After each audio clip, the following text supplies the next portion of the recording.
Assalamualaikum warahmatullahi wabarakatuh.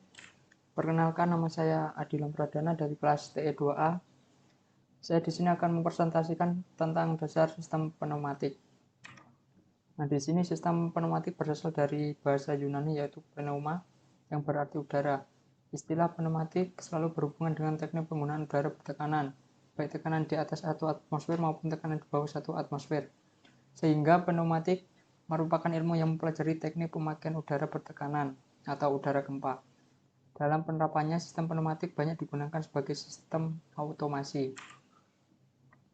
Nah, selanjutnya yaitu kelebihan tentang sistem pneumatik. Yang pertama yaitu fluida kerja mudah didapat dan mudah ditransfer. Yang kedua, dapat disimpan dengan baik. Yang ketiga, penurunan tekanan relatif lebih kecil dibandingkan dengan sistem hidrolik. Yang keempat, viskositas fluida yang lebih kecil sehingga gesekan dapat diabaikan. Yang kelima, aman terhadap kebakaran. Nah, di sini ada gambar klasifikasi tentang sistem pneumatik.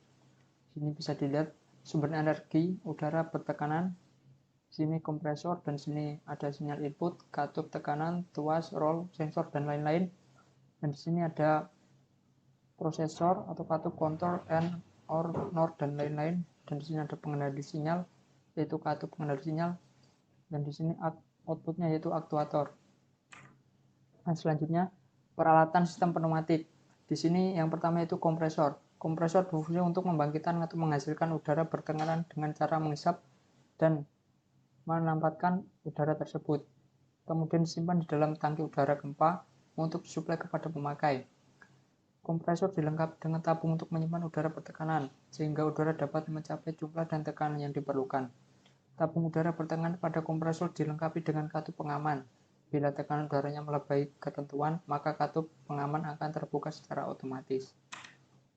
Dan yang selanjutnya itu unit pengolahan udara bertekanan atau air service unit. Di sini udara bertekanan atau gempa yang akan masuk dalam sistem pneumatik harus diolah terlebih dahulu agar memenuhi persyaratan. Antara lain, yang pertama yaitu tidak mengandung banyak debu yang dapat merusak komponen-komponen dalam sistem pneumatik.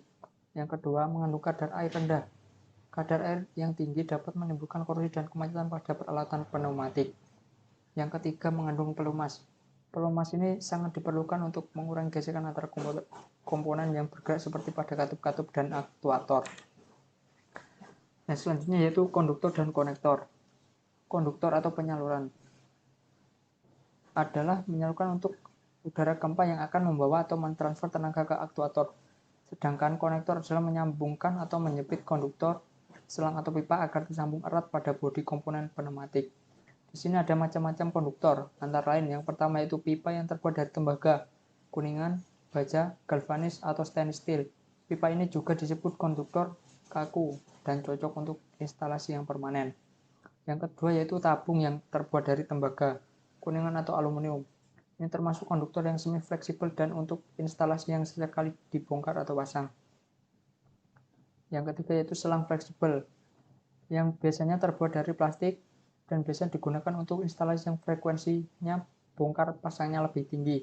Nah, di sini di sebelah kanan ada gambar 1.4 yaitu gambar konduktor, dan di bawahnya ada gambar 1.5 yaitu gambar konektor. Bisa dilihat di bagian kanan. Dan yang selanjutnya yaitu katup-katup pneumatik. Katup-katup pneumatik, katup ini berfungsi untuk mengatur atau mengendalikan arah udara gempa yang akan bekerja menggerakkan aktuator. Dengan kata lain, katup ini berfungsi untuk mengendalikan arah gerak aktuator. Katup-katup pneumatik diberi nama berdasarkan pada yang pertama jumlah lubang atau saluran kerja, yang kedua jumlah posisi kerja, yang ketiga jenis penggerak katup, dan yang keempat nama tambahan lain sesuai dengan karakteristik katup. Nah, di sini ada simbol-simbol katup dan keterangannya bisa dibaca dan dilihat di sendiri di bagian kanan bawah. Yang selanjutnya yaitu unit penggerak atau working element atau aktuator. Unit ini berfungsi untuk menghasilkan gerakan atau usaha yang merupakan hasil akhir atau output dari sistem pneumatik. Nah, di sini ada macam-macam aktuator. Yang pertama yaitu linear motion aktuator atau penggerak lurus. Contohnya yaitu silinder kerja tunggal dan penggerak putar. Dan yang kedua yaitu limited rotary aktuator. Nah, di sini contoh dari limited rotary aktuator yaitu air motor atau motor pneumatik. Dan yang kedua tuh rotary actuator atau limited rotary actuator. Nah, di sini bisa dilihat penggeraknya, keterangannya. Dan selanjutnya itu sekian. Bila ada kesalahan atau ucapan kata yang tidak berkenan, berarti wassalamualaikum warahmatullahi wabarakatuh.